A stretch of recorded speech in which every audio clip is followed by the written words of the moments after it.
Alors, écoute ça. En 2019, le favori pour le Ballon d'Or était un défenseur. Ronaldo et Messi ont dû rester assis et regarder un défenseur central rafler le trophée de joueur UEFA de l'année sous leurs yeux. Et tu sais quoi? Cannavaro avait remporté le Ballon d'Or parce qu'il avait gagné la Coupe du Monde. Sa mère, lui, parce qu'il avait remporté l'Euro. Même Beckenbauer ne l'avait eu qu'en remportant l'Euro ou en atteignant la finale. Van Dijk, lui, était le premier à pouvoir prétendre au titre sans tournoi international à son actif. Et tout ce qu'il a fait, c'est transformer une défense honteusement perméable en la meilleure défense de l'histoire de Liverpool, tout en devenant le premier défenseur en 14 ans à être nommé joueur de la saison en Premier League et homme du match en finale de Ligue des Champions. Tout cela sans s'être fait dribbler une seule fois de toute la saison. Son placement était tellement bon qu'il a réussi à conserver ce record, alors même qu'il tentait moins de tacles que 89% des défenseurs centraux de Premier League. Et malgré ça, il a été critiqué. Pourtant, lorsqu'il était forcé d'intervenir, il surpassait tout le monde dans les duels aériens, y compris des géants de 2 mètres comme Per Mertesacker, et n'était dépassé au tacle que par le Spider lui-même, Aaron Wan-Bissaka. Comme l'a écrit un journaliste à l'époque, même ma grand-mère pourrait jouer à côté de Van Dijk, et Liverpool ne concéderait toujours pas. Même Messi était fan de lui. Et pourtant, ce n'est même pas la partie la plus impressionnante de son histoire. Pas du tout. Quand ce gars n'avait même pas encore 20 ans, il bossait encore dans un restaurant comme plongeur. 2 ans plus tard, il a failli mourir. Et il a fallu encore 6 ans pour qu'il arrive à Liverpool. Il l'a dit lui-même. À 16 ans, je n'étais pas un joueur exceptionnel. J'étais considéré comme un arrière-droit lent, pas assez bon pour jouer dans l'axe. J'étais souvent sur le banc, à 2 doigts d'être viré du club. Physiquement, il n'avait rien d'impressionnant. Son frère de 14 ans était plus grand que lui. Puis Van Dijk a grandi, de 18 cm en 1 an, ce qui a forcé le club à le repositionner en défense centrale. Mais ce fut une vraie galère. Il souffrait de douleurs de croissance à l'aine, au dos et aux genoux. Il a dû arrêter l'entraînement pendant des mois et faire uniquement de la rééducation en salle pour renforcer son nouveau gabarit. Et malgré tout ça, le club a dit qu'il avait trop de limites et ne comptait pas lui proposer de contrat, alors qu'ils étaient en lutte contre la relégation, en titularisant un défenseur central qui, 1 an plus tard, jouerait à Volendam et prendrait sa retraite après avoir été suspendu pour trucage de match. Van Dijk était tellement peu pris au sérieux qu'un jour, l'entraîneur de l'équipe première a avoué qu'il ne connaissait même pas son nom. C'est cette année-là qu'il a mis un tablier et a commencé à faire la vaisselle. Mais un facteur clé a tout changé. Le recruteur de son club, Willem II, ne reconnaissait pas le talent même quand il lui claquait au visage. Ce sont les mêmes qui ont vendu Frenkie de Jong à l'Ajax pour 1 euro symbolique. Heureusement, Martin Koeman, le père de Ronald Koeman, l'a repéré juste à la fin de son parcours en centre de formation et l'a emmené gratuitement à Groningue. Le premier coach à qui on a parlé de lui a dit tout de suite « Tous les recruteurs se sont plantés. Il prenait son aisance pour de la paresse. Après quelques mois de repos, pendant lesquels Groningue pensait qu'on l'avait grillé en le faisant jouer en U19 et en réserve en même temps pendant des années, il a enfin eu sa chance. En mai, il a fait 4 apparitions comme remplaçant. Ses premiers matchs pro, à 20 ans. Lors du dernier match de la saison, Groningue était mené 6-2 sur l'ensemble des 2 matchs en barrage pour la Ligue Europa. À la mi-temps, le coach perd la tête et le fait monter en pointe. Presque immédiatement, il marque un coup franc. 7 minutes plus tard, un coéquipier claque un missile. 2 minutes encore, Van Dijk glisse le ballon entre les jambes du gardien. Et dans les dernières secondes, ils égalisent. Une des plus grandes remontadas de l'histoire du foot néerlandais. Le coach dira plus tard, à la mi-temps, le stade était vide. À la prolongation, il était plein. C'était sa première titularisation, hors position, et il entrait déjà dans la légende de Groningue. Même s'ils ont perdu au tir au but, il lui devait une chance. Et c'est là que tout a basculé. Après 23 titularisations consécutives la saison suivante, le staff médical de Groningue n'a pas détecté à temps une douleur abdominale. Son appendice a éclaté, provoquant une péritonite et une intoxication des reins. Il a dit lui-même, à un moment, « J'ai signé mon testament. Ma vie était en danger. » Il a perdu 15 kilos, ne pouvait même plus se lever de son lit pendant des semaines. Mon corps était brisé. Je ne pouvais plus rien faire. J'étais prêt au pire. Quand il est revenu sur le terrain, 5 mois plus tard, l'entraîneur avait été viré. Il avait l'impression d'avoir tout perdu. Mais il s'est accroché. Malgré une attaque catastrophique, seulement 36 buts en 34 matchs, la défense qu'il a verrouillée a permis à Groningue d'arracher une place en Europa League. Même là, les grands clubs néerlandais n'en voulaient pas. Le PSV a préféré Jeffrey Bruma. L'Ajax a pris Van der Hoorn. Résultat, L'un a fini à enchaîner les prêts en Bundesliga, l'autre à Swansea. Pendant ce temps, en Écosse, les recruteurs du Celtic montrent à leur coach Neil Lennon des vidéos de plusieurs défenseurs. Il est choqué par Van Dijk, tellement supérieur aux autres qu'il pense que Groningen cache un truc. Mais pour 2,6 millions, ils le prennent. 5 matchs plus tard, il est titulaire. Rapidement, il devient le meilleur joueur du pays.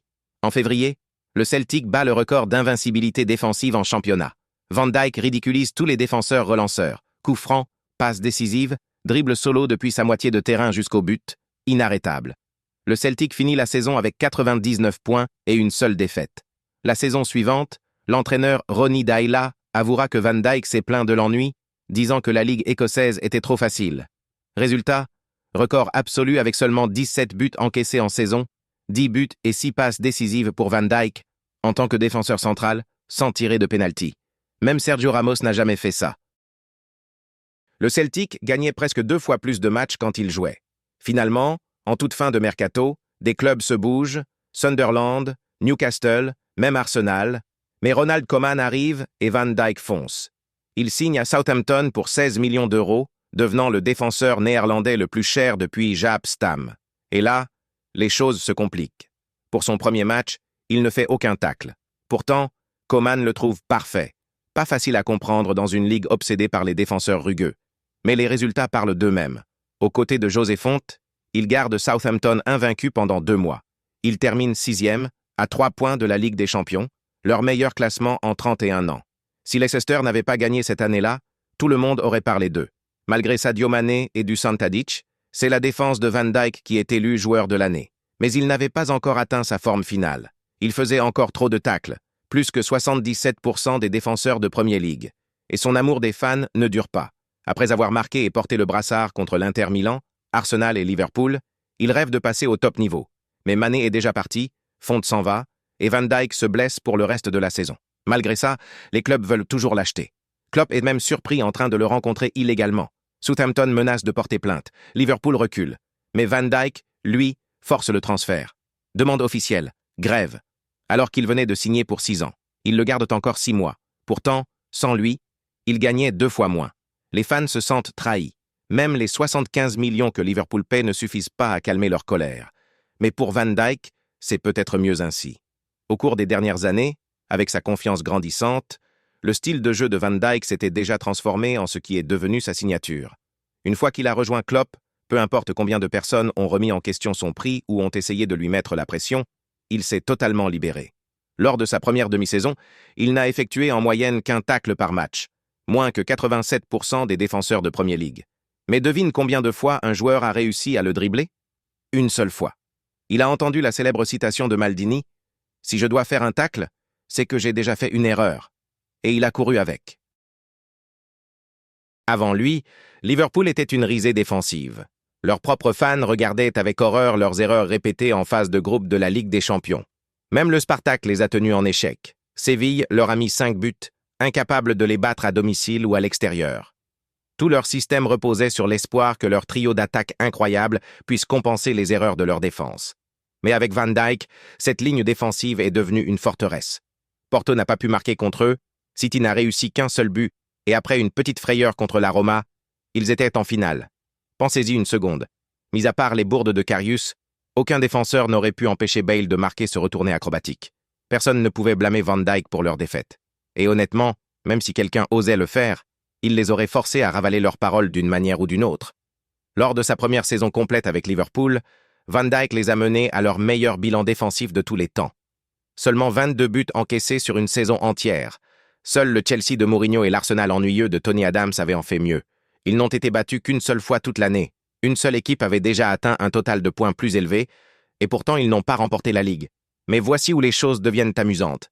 Comme tu peux l'imaginer, c'était la saison où Van Dijk a terminé sans jamais être dribblé, et les fans rivaux détestèrent ce record. Ils ont traîné le nom de Van Dijk dans la boue, se moquant de lui pour avoir traversé tout ça pour repartir sans le titre, prétendant qu'il ne l'avait obtenu que parce qu'il fuyait les défis. Inventant des théories du complot selon lesquelles il sacrifiait les résultats de son équipe pour conserver son record. Il refusait simplement d'écouter la raison.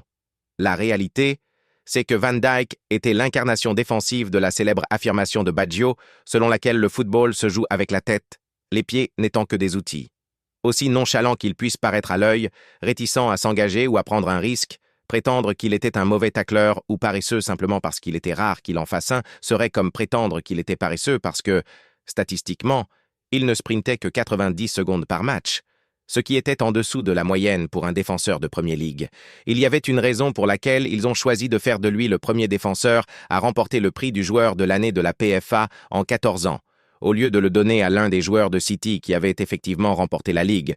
Comme l'a dit The Athletic, il a échangé le fait d'être un défenseur proactif pour être un défenseur hyper conscient et réactif, un géant endormi, une force centrifuge qui repousse toute attaque par sa simple présence, bien que, si nécessaire, il en sorte presque toujours vainqueur.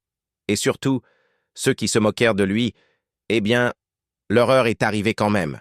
Parce que ce qu'il ne faut pas oublier à propos de ce record, c'est que cette année-là, personne n'a réussi à le dribbler en Ligue des Champions non plus. Et c'était une toute autre histoire. Dès le premier match, non seulement il est apparu de nulle part pour offrir une passe décisive pour un but vainqueur dans le temps additionnel contre le PSG, mais il s'est fait frapper aux mêmes côtes qu'il s'était fracturé à Southampton et a insisté pour prendre des antidouleurs au lieu de manquer les 2 matchs suivants pour se faire soigner. Ainsi, lorsqu'ils ont affronté l'Étoile Rouge avec Anderson et Milner blessés, un vote a eu lieu dans le vestiaire, et seulement 10 mois après son arrivée au club, il a été choisi pour porter le brassard de capitaine. Aux phases éliminatoires, même après avoir manqué le match aller contre le Bayern, il a réussi à revenir et à être celui qui a ouvert la marque, offrant une passe décisive absurde de 50 mètres à Mané, puis regardant le Bayern égaliser avant de marquer le but vainqueur lui-même. Ensuite, en quart de finale contre Porto, il a marqué un autre but. Et en demi-finale contre Barcelone. Après avoir été mené 3-0 à l'aller, il serait facile de se concentrer sur Ronaldo ou Origi, qui ont marqué 2 buts chacun pour réaliser l'un des plus grands retours de tous les temps. Mais selon The Athletic, c'était Van Dijk qui amuse les Messi. Et en finale, eh bien, c'était l'homme du match, gérant Kane et Son comme s'ils étaient des joueurs de seconde zone. Comme l'a dit Mark Lawrenson, c'était comme prendre des bonbons à un bébé. Soudain, il était nommé joueur de l'année de l'UEFA. Et même Messi était devenu un admirateur, disant à Marca que la raison pour laquelle il était si difficile à battre était qu'il savait attendre le bon moment pour défier l'attaquant. Quoi qu'il en soit, lorsque la cérémonie du Ballon d'Or est arrivée, même avec Liverpool ayant remporté la Supercoupe d'Europe et étant invaincu, 8 points devant en tête de la Ligue, Klopp n'a pas hésité à dire à la presse « Si vous voulez donner le Ballon d'Or au meilleur joueur de cette génération, vous pouvez le donner à Messi, mais si vous voulez le donner au meilleur joueur de la saison, vous devez le donner à Van Dijk. » Eh bien, ça n'est pas arrivé. 686 points pour Messi, 679 pour Van Dijk, une différence de 2%. Ironiquement, si son pays d'origine, le Suriname, et les Pays-Bas avaient été un peu moins impartiaux dans leur vote, Van Dijk serait entré dans l'histoire. Mais encore une fois, ça n'est pas arrivé. À la place, Van Dijk a dû se contenter de mener Liverpool à leur premier titre de Coupe du Monde des clubs quelques semaines plus tard, puis 6 mois après, à leur premier titre de champion en 30 ans, et juste au moment où certains commençaient à argumenter qu'il pourrait être le plus grand défenseur de tous les temps, 6 minutes après le début du derby de Merseyside, Jordan Pickford a semblé perdre la tête et l'a percuté si violemment qu'il lui a déchiré le ligament croisé antérieur, mettant pratiquement sa carrière en jeu. Il a été absent pendant 285 jours. Une fois de retour, il n'y avait qu'une seule conversation. Serait-il jamais le même? Et bien qu'il n'échappera probablement jamais à ces discussions, une chose est sûre. Lors de leur saison sans lui, Liverpool n'a remporté aucun trophée. Décevant, presque comme avant son arrivée. Mais une fois qu'il était de retour à pleine capacité, il se battait à nouveau pour le titre de champion, en finale de la Ligue des Champions, et ils ont fini avec 2 coupes dans les mains. Et depuis, peu importe sa forme, il fluctue. Mais quand il est à son meilleur, Liverpool l'est aussi. Et maintenant, à 33 ans, avec un autre titre de champion à son actif, peu importe ce qui a pu se passer ailleurs, devine qui est le seul défenseur central qui n'a pas été dribblé une seule fois dans la Ligue des Champions cette année? C'était Virgil van Dijk.